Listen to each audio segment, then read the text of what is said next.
So welcome to everybody. So this is the launch of our new report on threats to green spaces in London. The last time we did a report like this was in 2022, and since then we've been working hard on many cases around London, and we're still finding sites coming under threat. We've seen a few sites saved, which is great. But as many of the people here will know, and as you will hear from many of the campaigners today, a lot of these battles go on for a very long time. So a number of the sites, many of the sites that were in the last report are still in this report too. So what we're going to do today is to go through, so we're going to hear from 5 local campaigners and their various different campaigns around London. And then I'm going to talk about a few others that we've been dealing with lately. And I'm also going to talk a bit about what we're trying to do with this report. So what we're trying to get people to do, to get the mayor to do, and to get local authorities to do. And that's all written in the report. So you can read the report. It's published in our news section. So you can see on our website, CPRE London, go to the news section and the latest article, you'll see it there, and there's a link to the report there.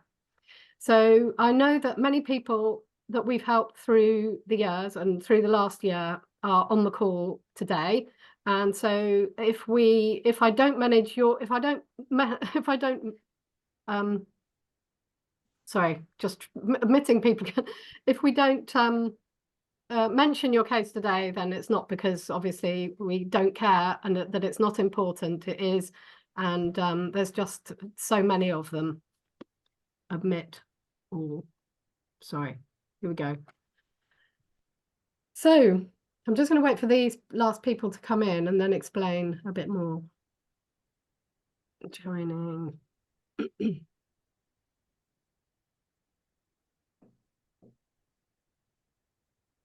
So John, my colleague John, who has helped put this report together, is sadly not well today. So he was going to be behind the scenes helping me, but he's not here. So I want to first of all say a huge thank you to John for all the work he put into this report, and for all his help that he's given to many of you over the last year or so.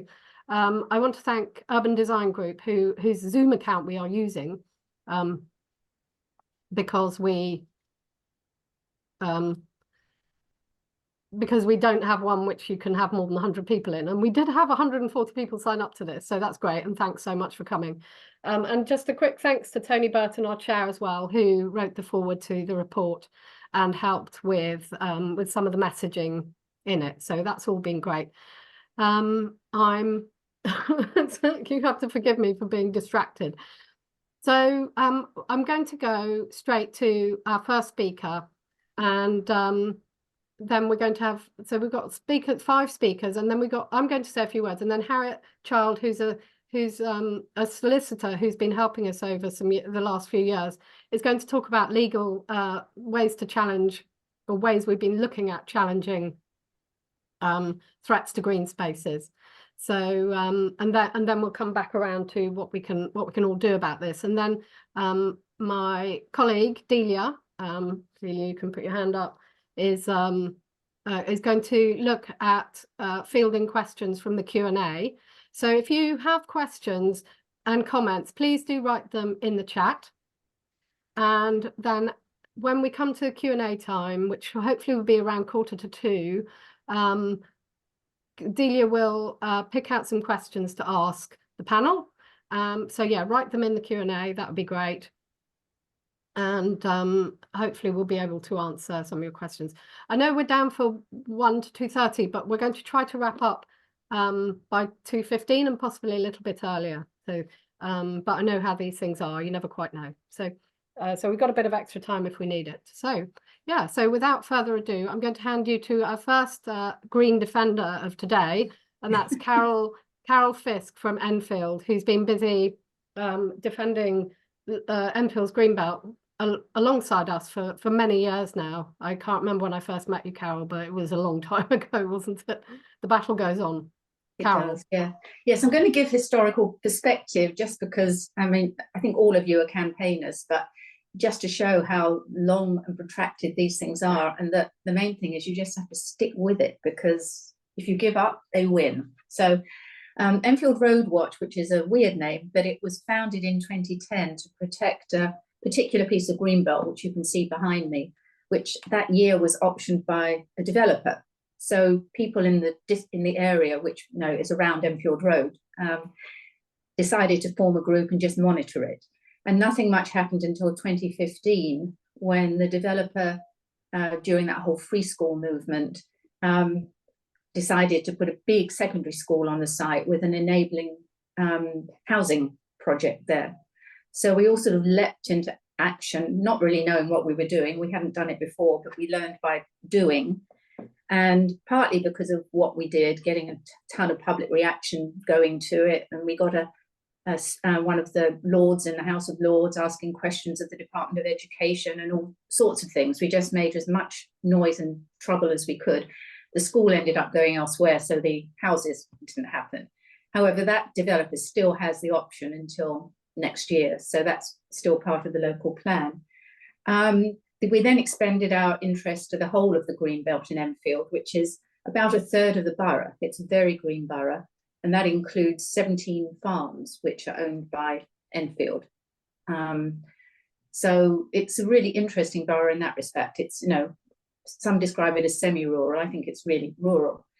Anyway, the local plan process started in 2019, and that was an issues and options one, where they were at that point proposing greenbelt release. 84% of the responses were against greenbelt release. Did the council listen? No. So we started attending festivals and signing people up outside supermarkets and banks and everything. Got the change.org petition going, which is now at 38,500 people. And we may want to talk about change.org later, what it can be used for and what it can't. And then in late 2019, we worked with Alice on CPRE and the Enfield Society to come up with a reason why Enfield couldn't say we have to build on the greenbelt. We did a comprehensive survey of all of the brownfield and poorly used sites in Enfield. One day, actually, Alice and I tried to do it by driving around. We decided that wasn't the most efficient use of our time when there was Google Earth there just waiting to be used. So we did it using Google Earth. Came up with a huge report, found sites for 37,000 homes, presented that to the council and to the GLA. Many of those sites have appeared in the local plan, a lot have not. So meanwhile, the council was still ignoring everything. And at Reg 18, they proposed about a 10% release of greenbelt. So we had a huge campaign at that point. We put up banners around the borough.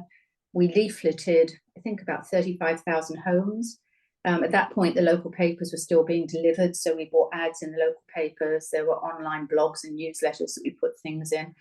And we had a huge volunteer mobilization as well. And when it came to the end of Reg 18, there were over 7,000 responses, which is sort of unheard of for Reg 18, including over 1,300 paper objections, which our volunteers had got by going out door to door. And we'd had a couple of events where people had come up and signed the objection forms. Of those, the majority were against building on the greenbelt, but the council ignored that anyway. So in 2021, we joined a coalition of civic groups under the name Action for Enfield's Future. And what we were worried about was that when Reg 19 came, that they would only give us 6 weeks to read it during the consultation, which, as complicated as it is, was never going to be enough time to digest thousands of pages. So we put in a petition for a pre-publication period of 12 weeks before the council were to vote on it. Ostensibly so the council could go out and hold ward forums and solicit input from their constituents. The council didn't really know what they were voting on, but they voted it through, so we got it. And then all the personnel changed at the council. So it came to about September last year. We got wind of the fact that they were going to vote on the local plan at full council in November, which was less than 12 weeks away. So I called the director of planning. I said, I know you came in late, but nobody bothered to tell you about this petition, did they? I sent him the minutes and everything. So they had to completely rejig their schedule to allow for that 12 weeks pre-publication. So that really allowed us, and we've got some really good volunteer experts helping us with everything, to weed through it. But a lot of the evidence wasn't there. The council was supposed to vote on the local plan yesterday, but the day before, the opposition challenged it because the evidence still hadn't been published. And one of the key pieces of evidence was that they haven't yet put forward their rationale for exceptional circumstances to build on the Greenbelt. So they suddenly pulled the council meeting with a day's notice and have now put it up to March 19th. So, well, what this new local plan proposes is it's taken a lot of Greenbelt sites, including 2 very large chunks. There's a beautiful farm where they plan at least 3,700 homes. That isn't one of the council farms. That's one that was bought by Coma Homes speculatively 10 or 12 years ago for agricultural prices for a song. You know, if we'd known it was on the market, we'd collected our pennies together and bought it, but that wasn't going to work. And then Cruise Hill, which is the garden centre area, and about 7,000 homes there, all the way up to the M25. And that site is really just a big chunk carved out of the middle of the Greenbelt. It's egregious. So, and is any of this necessary? No, it's not. I mean, as we discovered with Space to Build, there is still sufficient brownfield for up to 40,000 homes. The council has inflated its housing target. It's more than twice the London plan target. And that's one of the pieces of evidence that hasn't come out, how they're trying to justify that very large housing target. But we're reasonably optimistic because we think we've got some good planning arguments. And we hope that when it goes to the inspector, he will agree with us. The Reg 19 consultation is due to start at the end of this month. And although it's a very technical consultation and really, you know, it's not worth putting anything in unless it's got these detailed planning arguments, we still think it's important to get a lot of people to respond. So we're going to have another big public awareness campaign with banners and leaflets. And we're going to have events where people can come and we can help them submit their response. So fingers crossed, we think we stand a chance because Enfield is in such chaos that hopefully they'll make some big blunders along the way. So that's me. That's great. Thanks so much, Carol. And I should stress that, you know, that we really do want the houses built because we all believe they really needed. And the coalition in Enfield that Carol's talking about believe they're needed, and particularly family homes. Nobody's trying to stop the building of homes, but we are saying that if we build in the Greenbelt, we'll just get a load of very expensive executive homes and not the type of homes that are needed to tackle London's housing crisis. So moving on to a very different case, we're going to hear now from Chris Nutt from Oakfield Playing Fields in East London in Redbridge. Chris. Oh, well, good afternoon, everyone. We set up the Save Oakfield Society, of which I'm secretary. Really, the campaigning started back in 2015 in links with the local planning process. What I'm going to do is just concentrate on the last year where a particular issue has come up. In terms of campaigning, just use your imagination. Anything you can think of, we've done. Okay, parliamentary petitions and etc., etc., etc., BBC, TV, and so it goes on. But I just want to sketch out a situation that has arisen in the last year or so. Start broad and then we'll narrow in. As we just said, Redbridge is in East London. It's got a population of over 300,000 people. And it's represented by 75 councillors. That's important because most of these councillors don't know anything at all about the 50 acres of Greenbelt playing fields, which we call Oakfield Playing Fields. Very high quality football and cricket pitches being used for regional competitions and finals and so on. 2 very fine large pavilions.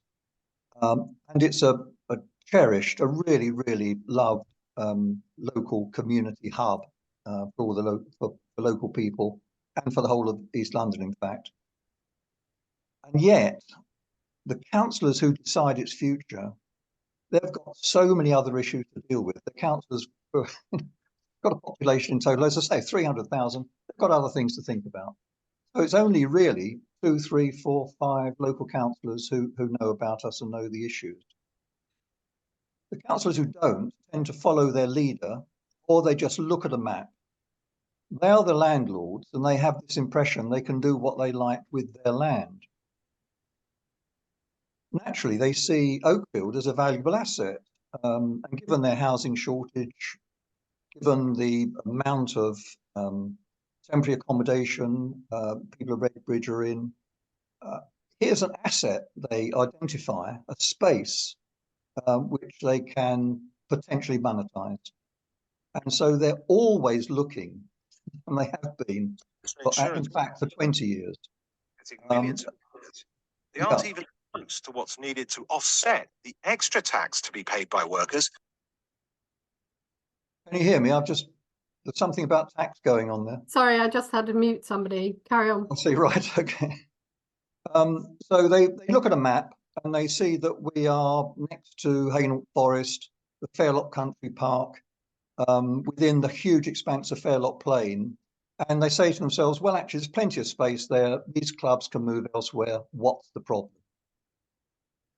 So even though it's green belt, many a town planner and finance director would look at Oakfield as not something the community value, but something they can value for its monetary purposes. Now, bringing this up to date, not far away is another similar sort of space. It's being developed on a site that was greenbelt. It's called Billet Road. About 1,200 homes being built there. Next to it is another ground, a sports ground. It's also flat, easily accessible, and much more cheap to build on than this large development, which is a quagmire. So the developer and the council look at this other green space that is a sports field and scratch their heads, because that ground is owned by West Ham Football Club. It's a training ground. They own it. They also have it as an asset which is financially viable and of great value financially. Putting two and two together, somebody in the council decides, well, we can win here. It's a three-way win. If West Ham sell their ground, they can make money. The developer next door is bound to want to buy that land to develop. It's easily accessible. It'd be great for them. It's easy to build on. The council will get money from West Ham as part of the deal and when they move wherever they're going, because they will pay full rates. Great. Problem.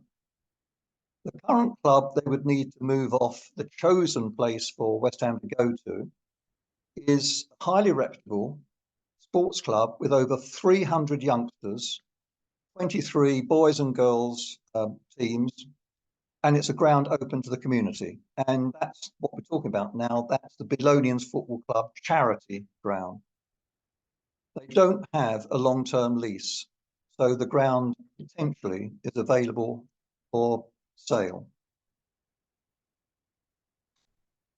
Not long ago, the planning inspector decided that Oakfield is needed as it is now for everybody in the local community, because there is insufficient space elsewhere to move the clubs off.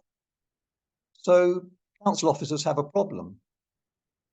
It's going to be difficult to demonstrate that they can deal with that situation. So they came up with a cunning plan.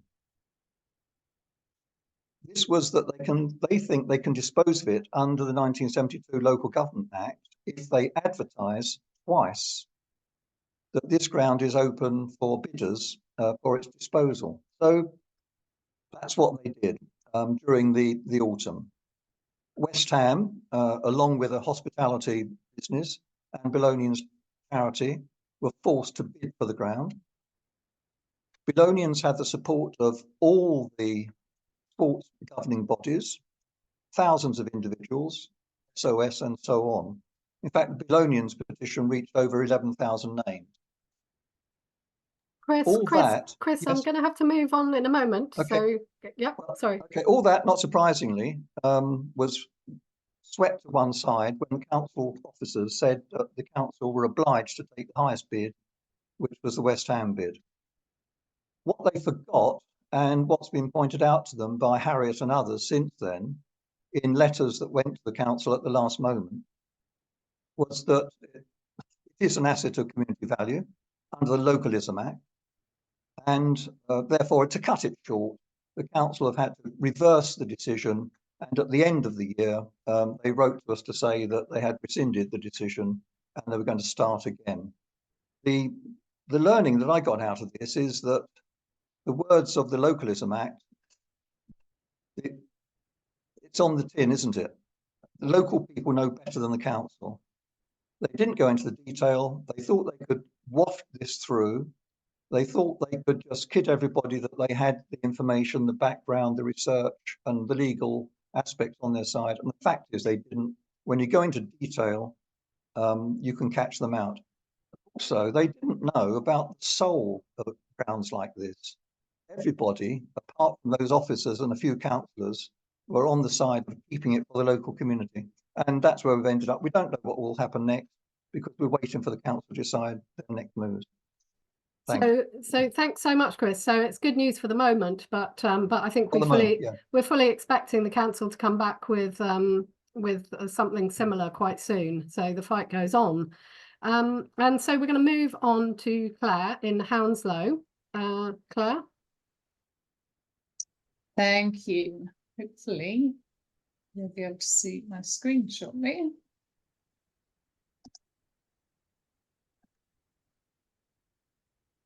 Let me know if you can see that. Is that okay? Yep, that's all good. Good. So hi everyone. My name's Claire. I am chair of Friends of Hatton Fields.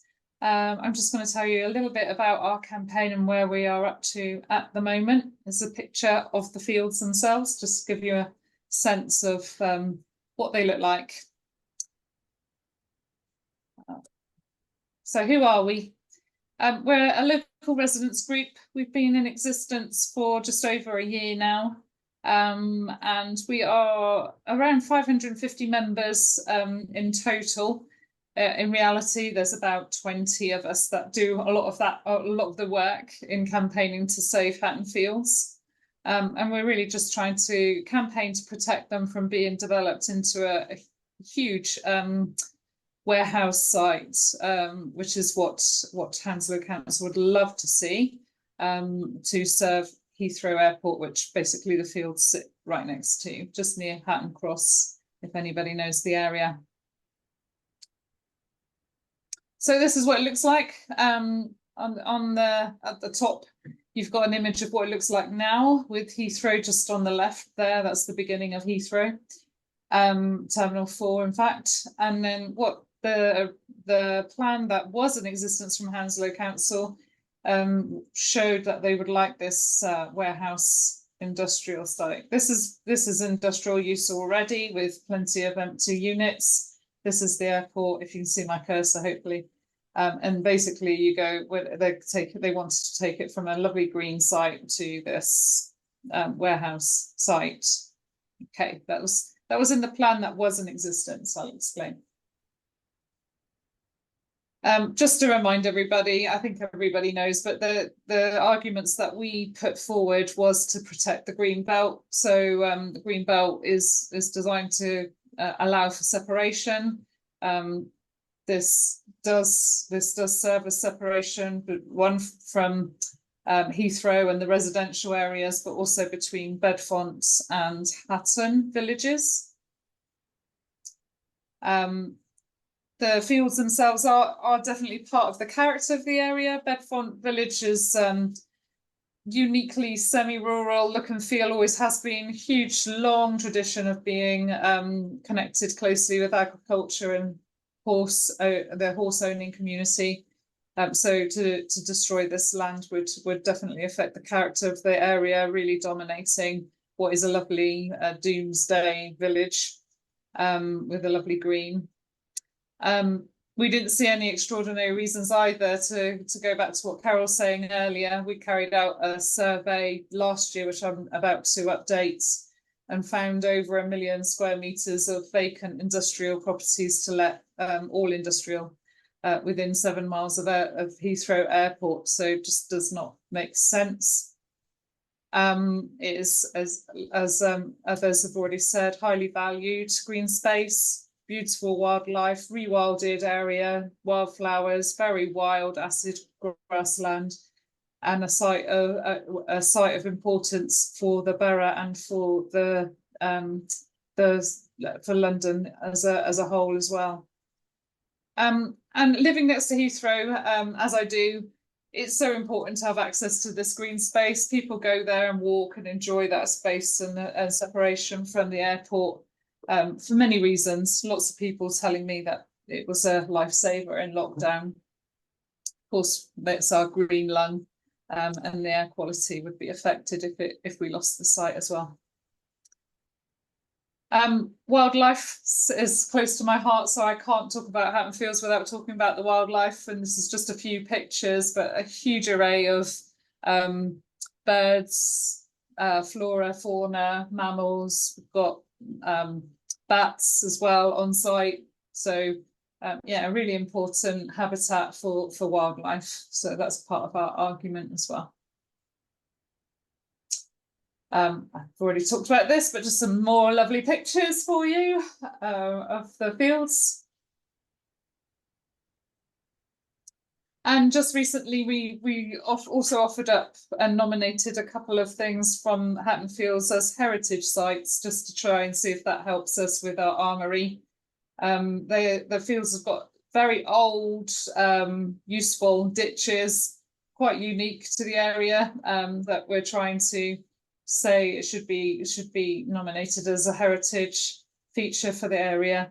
Even the masts that you can see on the picture on the right hand side is iconic landmark, to be honest, for a lot of the community. We all point to where is that in relation to the masts. And just on the left is a very old picture of one of the stables.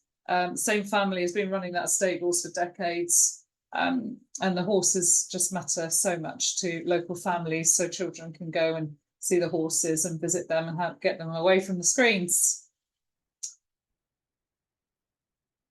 So what's happened is that the original plan and the images that I showed you, that's actually on an old version of a plan which Hounslow has withdrawn. They withdrew that last year, and they are now combining various versions of the plan that have existed in the past into a new plan. That's as a result, I think, of the inspector's guidance, but also, I believe, as a result of the campaigning we've done over the last 12 months.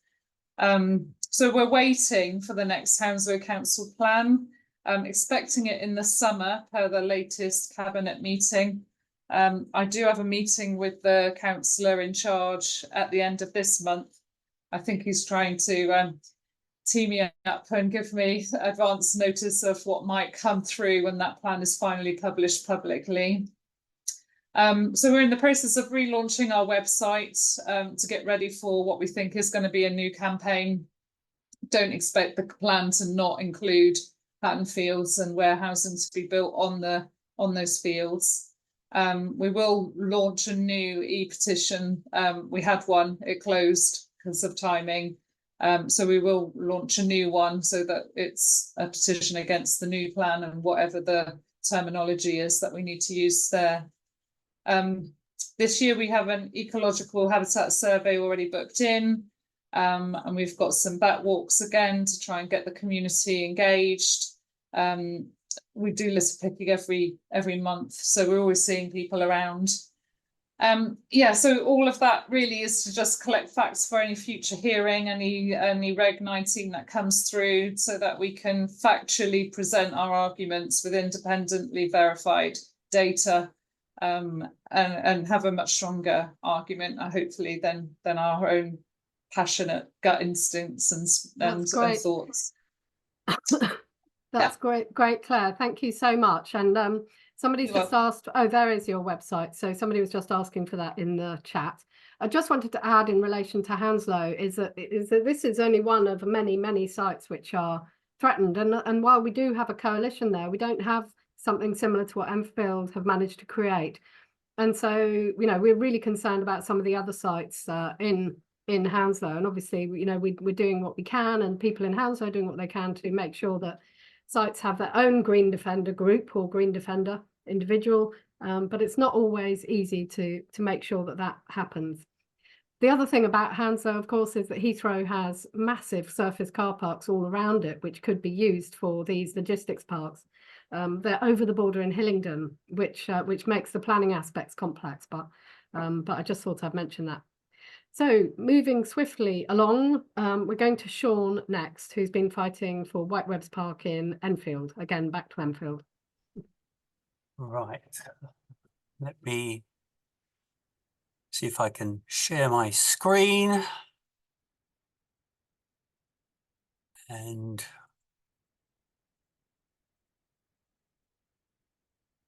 have you got that? Yeah. Right. This is Whitewebs Park, and it's the fight for public open space in Enfield, London, and as we've seen, beyond. And thanks very much for inviting me to speak about Whitewebs. I have to say I am in no way legally qualified at all, so don't rely on any legal comments I make. Harriet can correct me in due course. Whitewebs is a 240-acre park in North London, and it's in the Greenbelt, and Enfield Council proposes to dispose of 60% of the park to Tottenham Hotspur Limited by leasing it for 25 years for £2 million. That's £80,000 a year. And we've had a lot of people saying, oh, they're just leasing it. No, if you lease it for, I think it's over 7 years, the status of the land changes forever, and the likelihood of it returning to public space is practically nil.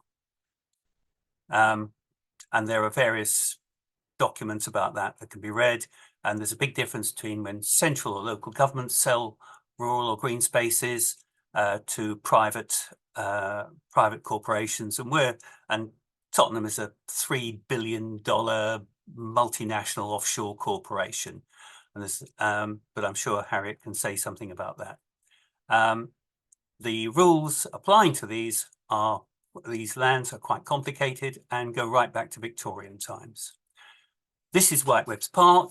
As you can see, it's made up of ancient woodland and the open space. Everything to the right of the blue line is what Tottenham want.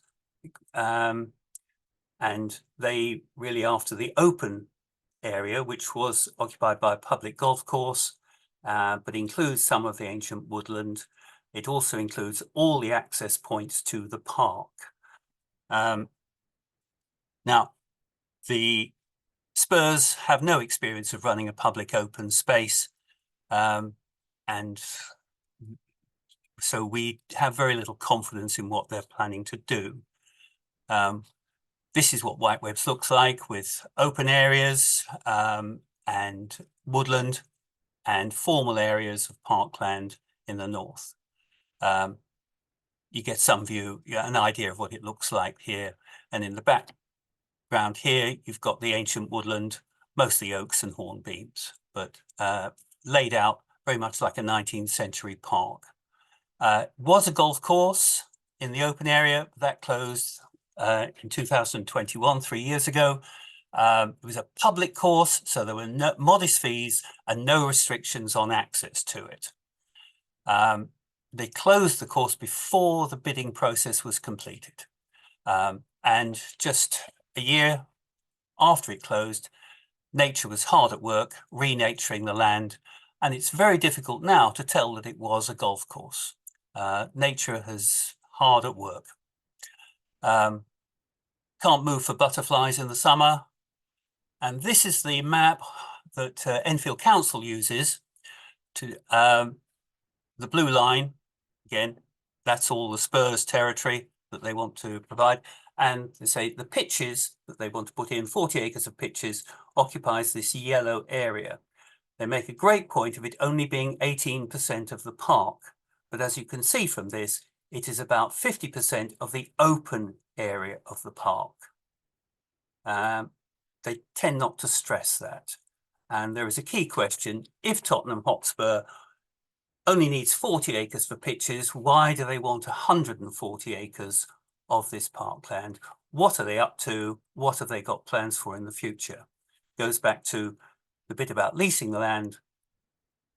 Once a corporation gets hold of the land, the rules that would apply to government and local government about how they use it do not apply. So we've got a choice between a natural or a naturalising landscape open to everybody that costs, according to council figures, only £40,000 a year to run, or we get these manicured levelled pitches, which have all the biodiversity of concrete, I think, and some of them will be AstroTurf. We've done all the things. We've done protests, petitions, attended council meetings. The council's done nothing meaningful in the way of consultation with people. So we decided that the next step, having written letters, voted, protested, petitioned, we're being ignored, so we'd go to law. And at this stage, Sean, we're running. Sorry, Sean, we're running a bit behind, so we're going to have to go a bit quicker. Sorry. Okay, I'll try. Well, I'll leave out the bit that's nice to you then. I've got to acknowledge the huge debt we owe to CPRE, and this really emphasises the point you're making that we've got to get together to defeat this. So we sought legal opinion. We wrote letters, legal letters, and we eventually decided that the best course was judicial review.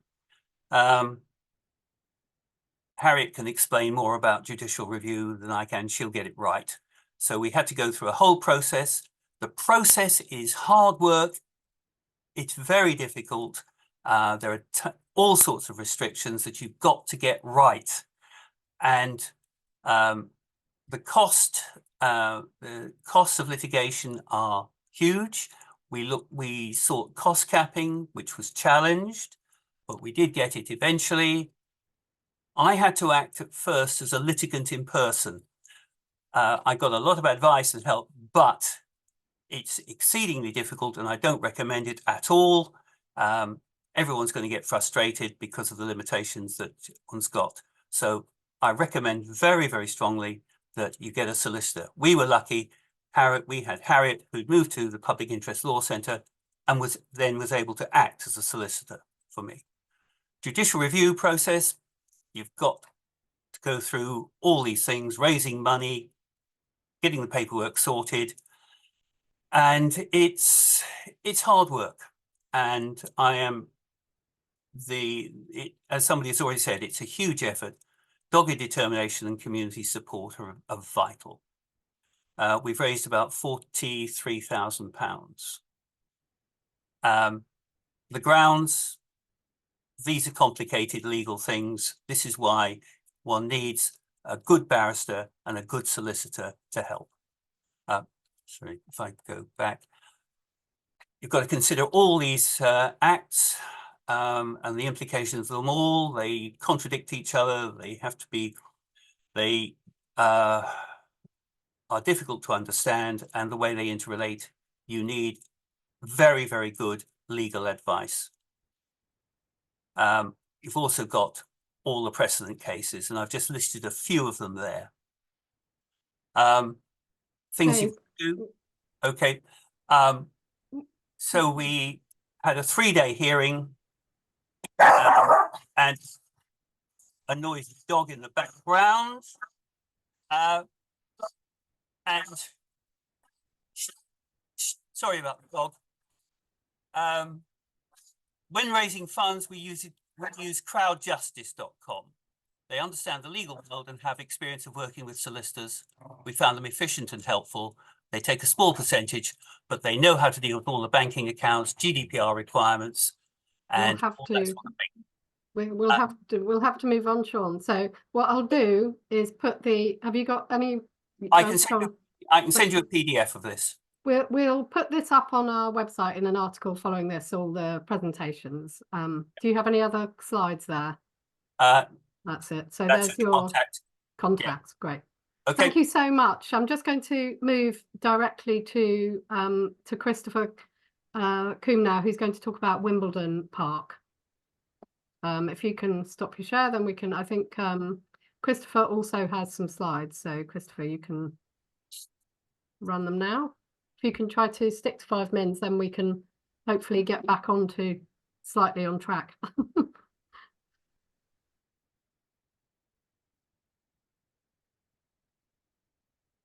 You're muted.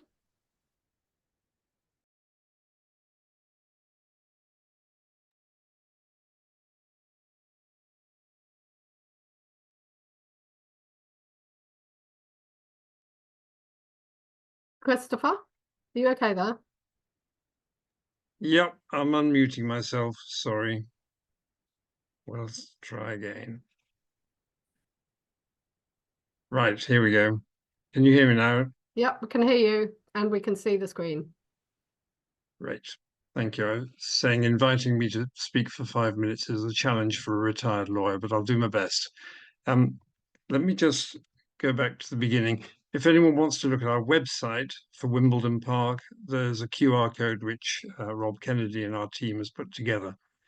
Very quickly, we are a campaign group which came together 3 or 4 years ago to challenge the development by the All England of a significant Capability Brown Grade 2 star listed Metropolitan open land park and surrounding area, which used to be a golf course in private hands, but with rights for local residents to play. If anyone's been to the tennis, you can see, if my cursor will do it, the existing centre court and number 1 court and the whole of the wonderful, we all love it, tennis complex there. The proposal is to develop Wimbledon Park, which is the pink, showing the heritage golf course and the area around. The Wimbledon Club that sits in the middle is a private club. And there's a public park in the green to the side and a public lake. So the All England want to roughly treble the size of their complex on this protected land. They have put together a huge planning application, which I'll talk about in a second. None of it contained a map which put all of the proposals together on one piece of paper. So we had to piece this together. Some of the games that developers get up to are really quite something. There's to be a stadium, 108 meters by 78 meters, 28 meters high, the height of a 10-story block of flats. Maintenance buildings dotted all over, lots of hard standings, 38 courts, and as Sean described, these are grass courts. They're built on concrete surrounds and with a special base. They're barely grass tennis in the traditional sense, and 9.5 kilometers of roads and other walkways and entranceways. It's a colossal project. We're obviously concerned this is a grade 1 site of importance for nature conservation, and it's a pretty, it's a very open, very old, lots of old trees, grassland, and the lake. What they'd like to do, and this is not an image, happily they haven't started work yet, but this is what it would look like, that they would remove the grassland and topsoil from pretty much the whole area, take down some 300 or 400 trees, clear hedgerows and scrub, put lots of thousands of tons of concrete, and we've had clever people doing the calculation, and they say desilt the lake to take 70,000 cubic meters of silt out of that Capability Brown lake, just so that they can help people sail boats there which can't otherwise be sailed. This has been going on in planning terms for a long time. There are now 186 documents. They first made their planning application in July 2021, put some more proposals in 2022. We drummed up a lot of objections from both Merton and Wandsworth as Save Wimbledon Park crosses the borough boundary, and more than 2,000 planning objections turned up on the planning websites for both boroughs. We also launched a petition in 2022. We now have around 18,000 petitioners. There have been planning committee meetings, Merton in October, who voted seemingly on party lines 6-4 in favour of the proposal. Wandsworth, not on party lines, threw it out 7-0. To adopt the tennis analogy, we're saying this is 5 sets. So first set went to Merton, second set we won in Wandsworth. The third set is now at the GLA, and it'll happen sometime this year. They have an awful lot of material to assemble before the deputy mayor can begin to make a decision. After that, it could be the Secretary of State. That'll be the 4th set if he calls it in, or we ask him to call it in. And who knows, the 5th set without a tiebreak could be the legal issues which we've heard about already. There's some history to this, and I think it's important to get to grips with it. The All England acquired this site in 2 stages. Firstly, they bought the freehold, which had been owned by Merton Council in 1993. The council then was the subject of a barrage of local complaints that it should not sell the freehold. They said, people said then, our forebears said then, we know what's going to happen. And Merton said, we will impose restrictive covenants, we will not allow development. And even the All England said, we completely understand and we don't expect to develop. So much for public institutional adherence to their obligations. So a bit of history would help, I think, because this has been around for a long time. The Capability Brown Park was much larger. It was part of a huge estate which the Spencer family owned. In 1898, the creation of a private golf course saved part of it from development. The Wimbledon Corporation, the borough for the village, the council for the village, bought it in 1915 to keep it as open space. Merton Council on GLA reorganisation took over the entire estate and declared it to be public trust land, but then sold the freehold. There's a lovely Supreme Court decision in Day in Shropshire about the status of public open space and the means by which local authorities can sell it.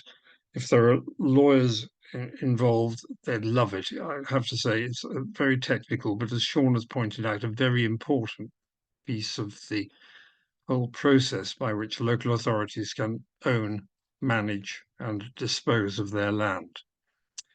Sadly, the All England, as you'll see from the picture on the right, don't share that view. So that's in a very quick nutshell the problem. There's a lovely picture of the golf course and surrounding area as we know it. Please use your phones to look at the QR code if you'd like to. I'll just say something very quickly, Alice, if that's okay, about our group. The core group comprised the heads of the Wimbledon Society, the Wandsworth Society, which are local civic societies of some long-standing, all of the residents' associations in the area. And they came together when the All England first proposed this. Fortunately, we have a number of really, really committed, helpful people who deal with the PR, they deal with the website, they deal as volunteers with the leafleting, all the legwork, all the research. It's fundamental that a good group, and we have about 15, 20 people doing this, not to mention lawyers and whatnot as well. That cohesion of a group, I think, is really important because we're all being told we're NIMBYs. And we're going to have to move on, Chris. But that's fine. Well, I think I've left it at a point where you can now tell us how we can avoid being NIMBYs. So thank you so much to all the speakers. I'm just going to very quickly go over some cases that I've been dealing with over the last week, just to give you a feel for just, the fact that though you've heard some detail about these 5 cases we've been working with for some time, there's, in just 1 or 2 weeks, I see a lot of stuff coming across my desk. So most recently, the Finsbury Leisure Centre, which is a very small site in Islington, but which is the only open space, one of the very few open spaces in a very high density part of the borough. And they're proposing to put some huge numbers of tower blocks on that site and just completely lose the whole site. It's got football pitches, it's the only open space. Grove Park, site in Lewisham, which is protected, has just seen bulldozers come in. The developers sent the bulldozers in, completely trashed the entire site, presumably in preparation for another planning application. That was in the Telegraph this week. East London Waterworks Park have been campaigning to get the Thames Water Depot site back into use as a park, and they've seen a new proposal for a secure children's home on the site. Camden local plan, we've just had to issue a statement about somewhere called Gondar Gardens, which is a not derelict, but disused site. And disused sites, of course, are a big flashpoint, but always vulnerable. When sites go out of use, it's a cycle of decline.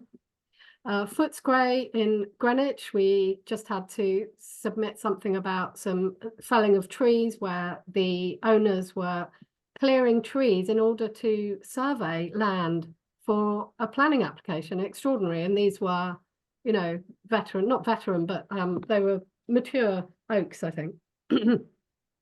Royston Gardens in up the River Roding in East London has been subject to a planning application for a crazy golf course, something completely inappropriate. And again, it's a site that's been out of use for a very long time, so a big red flag for us there. There's other sites on the River Roding which are out of use, very, very big sites in very deprived areas which should be in use. And we've been doing work on those recently. City of London in West Ham Park, we've been corresponding with them this week and last week, and for about a year it took them to respond to our letters about what they're up to in West Ham Park. Greendale in Southwark, the campaigners who are here today, hopefully you'll be pleased to hear that we finally heard back from Southwark Council on our questions about whether they had any right to sell the park or whether they'd actually looked into their rights in relation to that park. And we've been working with Ealing campaigners on their local plan because there are very many sites were threatened under their local plan. And I think Sarah's here from the Quaggy Fields in Lewisham as well, and they've seen developers manoeuvring around a particular site there too. So there really is a huge amount going on at any one time, and these cases all go on for a very long time. So there's a lot to do. I did want us to hear though from one last speaker, and that's Harriet now. So before I kind of talk a little bit very quickly about what we can do, Harriet's going to talk about the work she's been doing on the legal side to try to support groups. So Harriet. Hi, good afternoon, everyone.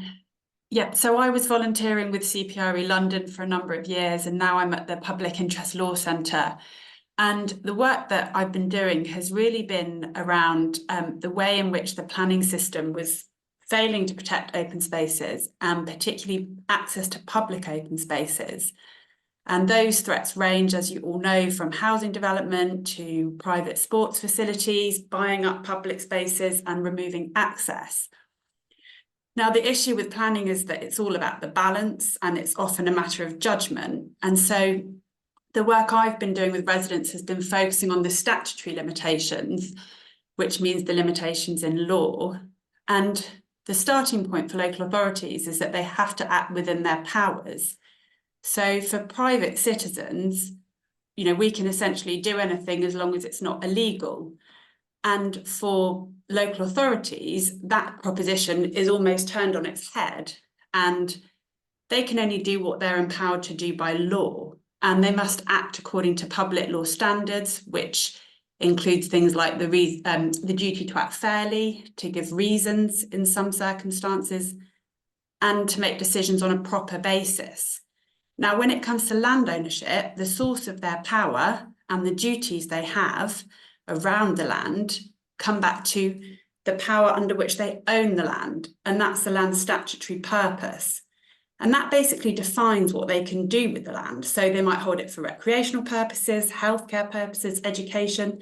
There's a whole spectrum of powers that local authorities have and under which they can own land. Now, for open spaces, a couple of the key acts of Parliament, and Sean and Christopher both had slides which showed up masses of acts, and there are masses of acts. But a couple of key ones are the Public Health Act 1875 and the Open Spaces Act 1906. The reason they're really important is that they create public trust for recreational use. And they were basically an early form of protection for open space that predated the modern planning system. And a lot of public open space, particularly pre-World War II, was acquired using these powers. Now, where the land is held under these powers, the local authority is really the trustee for the public's interest. Now, unfortunately, local authorities can still appropriate this land to other use, they can still sell it. And there were reforms implemented in the 80s that liberalised what they could do. The relevant powers around sale and appropriation are mainly in the Local Government Act 1972, but there are also powers in the Town and Country Planning Act 1990 for certain types of land. So when I've been working with residents, it often starts with, how did the local authority come to own this land, and what's the story? And crucially, what powers do they own it under? And interestingly, you know, each story is unique, but so often it was residents that saved the land originally. It's just the same story as it is nowadays. You know, people got together and put pressure on local authorities to save the land, often by public subscription, which is a bit like old-fashioned crowdfunding, really. And basically these statutes, even though they can be, you know, the land can be repurposed or sold, they can still provide useful extra protection and a way of holding the local authority's decision-making to account. So has the local authority followed any process that needs to be followed for selling land? Now, in Day and Shropshire, they hadn't, and the public trust survived the sale. And that's a Supreme Court case. And it's worth just repeating what Lady Rose said briefly, because she said at the end of a unanimous Supreme Court judgment, if, as a result of this appeal, other local authorities take stock of how they acquired and hold pleasure grounds and parks and playing fields and public walks, that would be all to the good, basically. So she is saying, as good governance, that's what local authorities should know before they sell land. And that does carry weight. That's a Supreme Court judgment. And residents can use that to hold local authorities to account when they dispose of land and ask questions like, have you properly investigated the land holding? What power do you own it under? Have you considered your duties in relation to the land holding? So the reality is local authorities often don't know. There's lots of reasons for that. Reorganisations, transfers, it's often really complicated, and often we've found that we just have to do our own research because local authorities basically say they don't know. And there's a whole load of other local acts that might also come into play, like the Greater London Parks and Open Spaces Act, which set out powers for local authorities in London over open spaces. So it's a bit of kind of detective work, working out which acts relate to the land, what the powers are, and then putting that to the local authority to make sure that their decision-making accords with those powers. Just to wrap up, a lot of the case law on public trust land is very old and predates the reforms. So there's a lot of uncertainty about how they interrelate with modern powers. I think one of the trends that we'll see is probably cases coming through the courts about the way those modern powers interact with those older powers, because there's such intense pressure on land use at the moment, but there's an equally intense desire by local communities to protect that land. So I think that's where we'll see this going. Thanks. Thank you so much, Harriet. And I have to say that Harriet gave a huge amount of her time voluntarily to support many groups, and we're just so grateful to you, Harriet. Thank you very, very much. And it just occurs to me that there are probably lots of people here who would actually like to just do a webinar on just what you've just said. So maybe we could plan that for, say, a month or two down the line. I noticed somebody asked in the chat if you could put that quote that you put it into, if you could have that quote. I don't know if you could copy that into the chat, or yeah, we can make sure somebody gets that. Or I can do. That would be amazing. So I just want to say a couple of things before we go to Q&A about what we're doing. So we are we are going to, with Save Wimbledon Park, we're going to create, try to create a network. So although CPRE London does this work, and we're connected to all these people, and we put people in touch when we feel that that's a good thing, we're going to create a group of people who are a kind of Green Defenders network, because it's so important that people are able to talk to each other when a threat arises. So we'll do that, and we were thinking that we might have quarterly meetings or something like that. And those would probably be open meetings, but anyway, we're going to have a think about how to make that work. The second thing that I think is really important that I wanted to mention is that we're increasingly worried about derelict sites around London. When I say derelict, what I mean is sites which are being out of use. They're not being used. Nobody's really doing anything with them. They don't really have a clear identity. And those sites, I find, are very often the ones that come under threat. And so what we really want to do is to start to map them and to, work with local people to make proposals to the local authority about what those sites can become. Could they be a nature reserve? Could they be a park? Could they be used for flood management, for example? And we have so many needs for these sites, but we're just allowing them to be bought by developers, fenced off, and eventually we're just looking at planning applications coming in. So we really want to kind of build that. We have the 10 New Parks campaign, which is kind of doing that for a number of sites around London already. But we want to, we really want to do that more. So there's a couple of things that I just wanted to mention. There's a section at, I think, the last page of the report, which again, if you go onto our website, cprelondon.org.uk, and the news, go to the news section and you'll see that the press release is there about the report launch, and you can find the report there. And it is the last page of the report with the recommendations on it. So so obviously, as always, we've run massively over time. So I'm going to go to Q&A rather than talk in a huge amount of detail about all the recommendations that we put in there. But obviously, we will be promoting them all over the coming months. So I'm going to go to Delia to ask to tell us what questions. Dave, I think if you've got a question, we're going to do questions from the chat. Delia. Yeah, so far in the chat, we've had quite a lot of individual questions. So obviously, people have been very interested in the different discussions that have been going on, and particularly drawing lessons from the talks for people's local areas. One of the first questions I think would be useful to address, if everyone could comment very briefly, what's the biggest, perhaps, and most important lesson that people have drawn from the campaigns that they've been involved in to date? And then we'll move on to Dave's question. How do we want to go through the list? Should we? Oh, so why don't we go Carol? Yeah. And then Christopher. I suppose building public awareness. I mean, if you really care about something, the chances are there's an awful lot of other people who do as well. But, with people not having papers and focusing in on their own specific things, often people just are not aware. And the way we've built awareness has changed radically over the number of years we've been doing it, because, the local papers have now gone all online and don't get delivered to homes, but a lot of WhatsApp groups have cropped up. So just really sort of keeping people informed, keeping them engaged, and just getting more and more people on board, because there's power in that. Christopher? Very quickly, I think there are two lessons for it from me. Firstly, it's a long haul. These things take an amazing amount of time, effort. Keeping everyone excited about it over a number of years is actually quite hard, and you've got to keep people updated and keep the communications and comms going.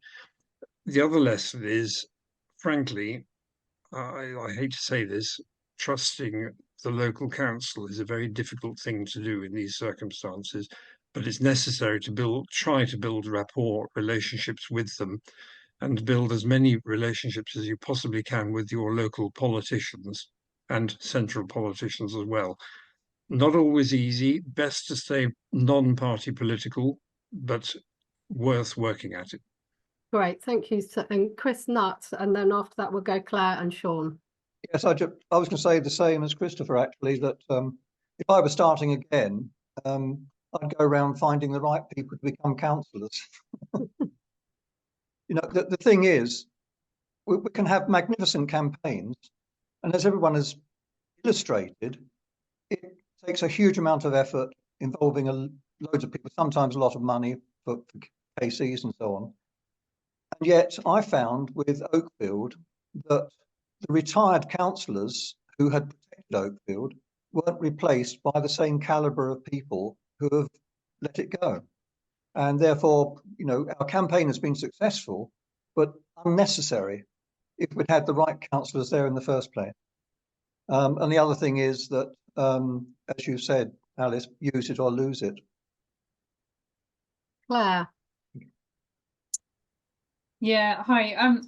It's not been mentioned. I agree with lots of the comments, but I'll just say one that hasn't been mentioned is I think our public meeting was really good at engaging local people, because and having a really strong public meeting, not just a public meeting to moan and groan at one another, but to invite the councillors and also have some really strong speakers. So you're very lucky to have a much more established local group come and present for us, and also the London Green Belt Council came along and presented to the public as well, you know, alongside us, and that was we had loads of very good feedback, that we weren't just there moaning in a talk shop, we were there truly with facts and arguments that we wanted to share.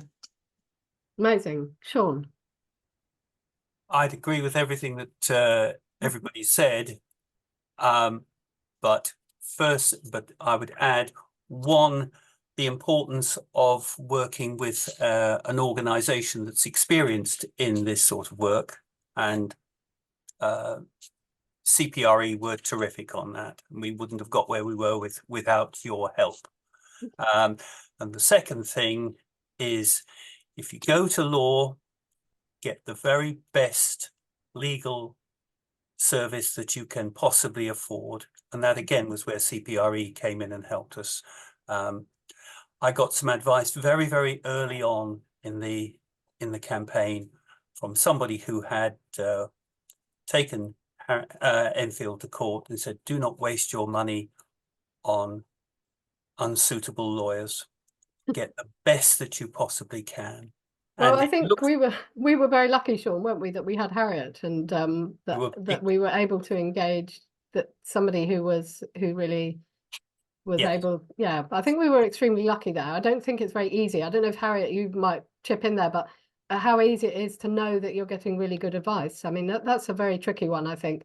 And I think we've been super lucky. And the amount of, as a complete novice in this area, I was astounded by the amount of work that went into preparing a case. Yeah. Thanks, and Harriet. I would say try and be as collaborative as possible. I think everyone has different ideas about the local space, and that can be a real sort of tricky hurdle to overcome. But if you can build a collaboration, you're a lot stronger, particularly if you do end up having to seek legal advice. Funding is a massive issue in this area, and raising money will be crucial. And having that local support will be an invaluable resource. And Sean, you know, the Whitewebs and Carol and what they did there, for instance, with their judicial review with fundraising was amazing. And yes, I just think build that early group and collaboration so that you're ready, and also mobilise whenever there's a consultation. Celia. Thank you. So we've been through it. Dave had a question to ask. No, I was just going to say that, you know, it's really important to set up groups to champion our local green spaces before they become under threat, and establish and get the community on your side, establish yourself, you know, have links with the landowners, be involved with the maintenance and management vision for improving that space. So there's 1,000 friends groups already around London, and we're coordinated as a movement. We support each other, but there's 3,000 or 4,000 public green spaces. So there's a lot of room for expanding the number of friends groups. Thanks, Dave. And I should say that Dave and LFGN and CPRE London, we work super closely together to promote more and more friends groups, because we know how important they are to protecting London's green spaces for the future. I'm just going to take this quick question I've seen, Delia, which is, will the mapping from gathered by the Green Defenders be made available? Absolutely. Anything we collect would be made available. We're very much at the beginnings of trying to map boroughs, but doing this by borough to try to map green spaces which might be threatened. So that was from Victoria at Giggle, very much so. And I think earlier on, we actually had a point from Wendy, who was asking about how people can get together, because there's obviously strength in unity, and you've got so many organisations fighting individual battles in quite similar circumstances. So how can we continue this debate and continue to learn from the best practice of other organisations? And Alice, you've mentioned drawing together a group. I guess that having some web pages that could also, post up some of the case studies and some of the links and the resources that people have mentioned could be included in there. Do you want to add anything to that, Alice? I think. Yeah, I mean, I definitely feel like we've all over the years tried to kind of create guidance and how-tos and things like that, that nothing really compares to being able to talk to somebody. And so I would always say, come to us as a first port of call. LFGN is also there, the London Friends Green Space Network. Between us, we have a lot of networking opportunities. But we do want to add in this one bit of it, which is very much about threats to green space. So there's all the stuff which is about preempting threats, which is about making sure your group's there and that your site is well used. But once you've got the threat, I think, we need people who are kind of genned up on actually fighting that threat. So we definitely want to do that too. And yeah, watch this space. We'll probably run it as a quarterly meeting thing. And if anybody feels like being a chair of that group, then let me know, because I'm looking for one. Question there from Peter. Yeah, I was just going to say, I wasn't volunteering to be chair, I'll say up front. I was more coming back to, we talked about a lot of the how these pieces of land came into council ownership, looking at that before they're disposed of. I was looking, we've had a few groups locally, I'm down in Croydon, where community groups have taken on sort of pieces of land with indeterminate or inactive owners and turned them into community spaces, community gardens, places like that. And I know in one of those, suddenly the developer has appeared from nowhere and wants to fence it off. How dare people come, even though the community have been using it for about 6 or 7 years now. And it's Metropolitan open land. The council have made it quite clear they're not going to give building permission on it. It's just a scrap of green space that the community have taken on. Now, as you said, back in, I know lots of stories back in the 1930s and 40s when housing developments were being built, communities got together and got them taken into public ownership. What would be useful, I was just wondering in that terms of the guidance, I don't need the answer now, but discussion of how that process might work now in terms of it's not just defending spaces that are already owned by the council, public authorities, but actually how can we take some of those often little patches of green spaces that have been left over from developments back into public ownership where they are being used by the community? Well, I think that's a really good question, Peter, and there's no short answer to that. And I think you're talking about Love Lane. Are you? It's the specific one yeah. I was thinking of. Yeah. So this is the issue that I'm talking about. It's private space, which is protected with Greenbelt or Metropolitan open land status. Might even be a sink. And yet the developer can come in, put a fence around it and take the bulldozers in, and often with impunity destroy what can be a nature reserve. And unless they're prosecuted, you can do nothing about that. And in fact, you can do nothing about them telling you that you can't use the land. It's a massive problem and something that this is privately owned land. Sorry, Harriet. I just wanted to add briefly that, yeah, it's hard where it's privately owned because obviously the public access is very insecure if there's any at all. But it's worth looking at any protections available under the Localism Act. For instance, getting it listed as an asset of community value, which at least provides some protection. Also considering things like tree protection orders. any kind of ancillary protections you can try and put over the land might assist you further down the line. So, and where spaces are not already protected with Metropolitan open land or greenbelt protection, there is an option for local green space. There's also town and village green status, fields in trust can help. But all of those things really often rely on the landowner or the London Borough. And if they are the ones who are determined that that site won't be used, then you do have a problem. And we have a problem here, and it's one that we're continuing to raise with the GLA in particular. And one of the things that we desperately want local authorities and the GLA to do are to designate sites which are, you know, not doing anything, or, you know, just out of use for a particular purpose. You know, give them an identity, work with the local group to give them an identity and bring them back into use as a park or a nature reserve or as a wetland or whatever it is. Really give it a clear identity and make it something, because if it's nothing, that's what makes it vulnerable. Thank you. And Malcolm has a question. Yeah, Alice, I wanted to ask about whether the extent to which this this initiative is just going to cover Greater London. I mean, obviously, a lot of the London Green Belt is not in Greater London, and I think my perception is the need for more active defending of spaces is probably greater outside of Greater London than it is inside, because you know, we can see from the number of people on this call, there's a lot of very capable people already in Greater London, and I think as you go out, they probably get a bit less on the ground. I mean, certainly here in Hertfordshire, we've got quite a lot of major problems and big judicial reviews looming up on council have sold open space land, and I just wanted to ask if there's any plans to extend it outside London at all.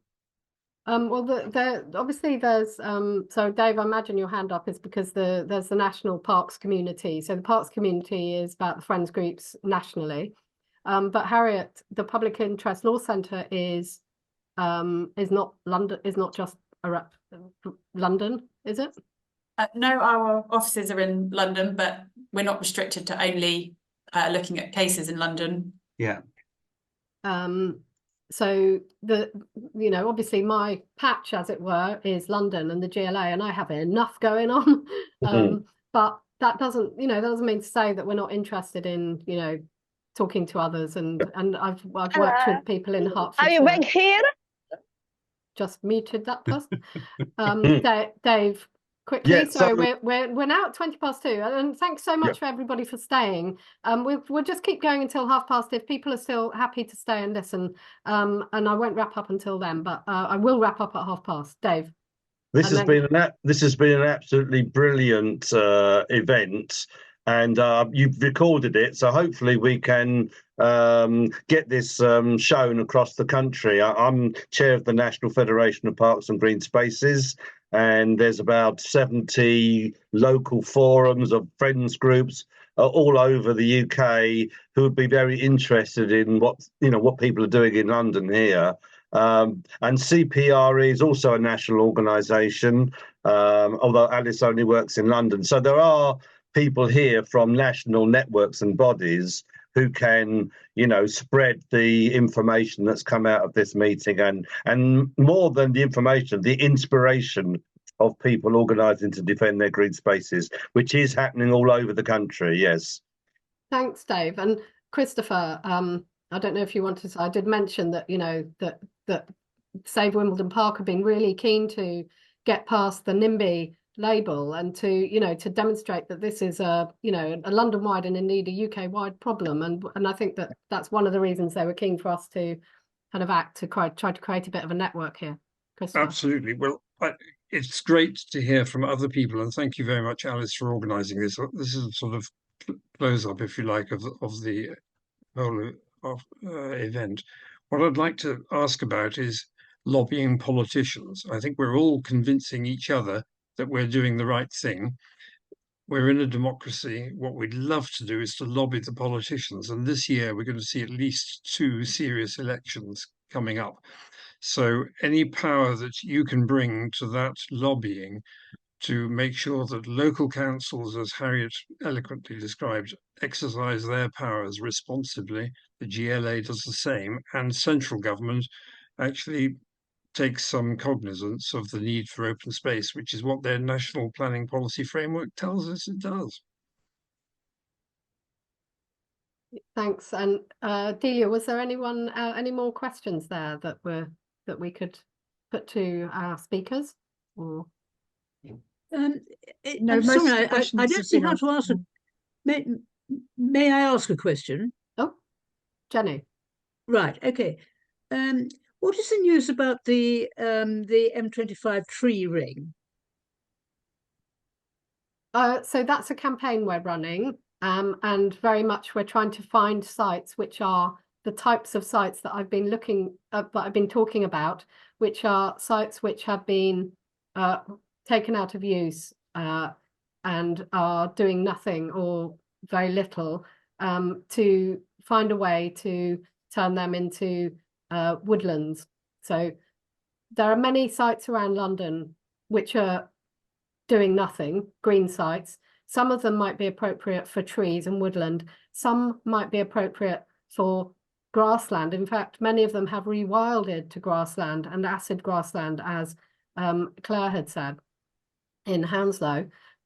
There's a site that I mentioned in East London, the Royston Gardens, which I met a campaigner there locally who said that he has literally never counted as many butterflies as on that site ever in his entire life. Has he seen that amount of biodiversity? And yet that site is sitting there with a fence around it. It's accessible from the back, but it's just doing nothing at all, but it has rewilded. So for me, that site should be recognised as a site for nature and a nature reserve, or it should have a clear identity. So whether sites for trees, sites for wetlands, sites for woodlands, yeah. Thank you. That's very interesting, because in the original information we received about it, the idea of identifying empty and derelict sites actually wasn't mentioned. Yeah, so it's going to be a mosaic. So it is partly about finding sites which are derelict and vacant, or other sites which are suitable for whatever reason. Right, we will start a new search. Delia, anything further there? No, I think most of the smaller points have been dealt with as we've been going along. Great. So amazing. They're quite specific of the online questions. Amazing. So, okay, so I think I'll wrap it up there then, and thank you. We've still got a lot of people in the room, and just really, really delighted that so many people came today. Please do have a look at the report. You can see all of the cases set out there, with a section on the reasons why we see this happening. We see this as happening, a section on what we think that individuals can do, local authorities can do, what the GLA can do. And we're going to, and what we're doing, but we are going to do these two specific things. We do need, we have very little capacity. It's just me and two others, all part-time in London, and everything else is voluntary. So yeah, your donations are always gratefully received, obviously. And I just want to really pay tribute to all of the people out there who do this incredible work. It's just such it's a fact that I could do nothing without all of you. So, and it's really, it makes my job very nice to do. I get to meet and talk to all these very passionate people all the time, and we manage to make a difference. And so I just thought I'd leave you with that Warren Farm announcement this week, where the site which nearly went to QPR on a 200-year lease, so QPR Football Club on a 200-year lease for no money, has now been given nature reserve status, and will be there for the public. And that's a big, long campaign, and it can be done. So keep fighting is all I can say. And thanks so much to all of our speakers, and to everybody for coming. And yeah, we'll get another webinar lined up soon, hopefully, maybe with Harriet. So, excuse me, I didn't actually catch your name. Sorry, I am Alice Roberts. I'm the head of campaigns at CPRE London. Alice Roberts. Sorry. Thank you very much. I've been trying to manage the group. So yeah, thanks very much to everybody, and goodbye.